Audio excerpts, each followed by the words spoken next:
Hello, everybody. This is Kat with FilesAnywhere, and I'm here today to go over our action menu.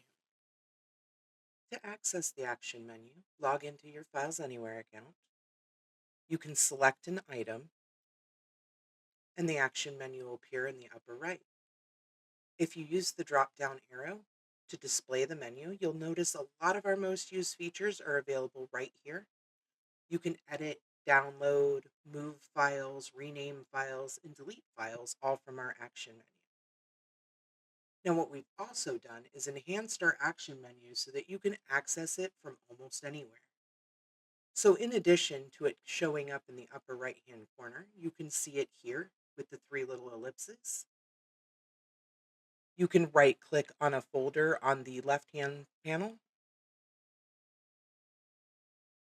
and you can even access it from within our previewer with the three little ellipses at the top. And that will conclude our video today. For more information, you can visit us at filesanywhere.com or you can contact us at 1-888-661-6565. We look forward to hearing from you. Have a wonderful day.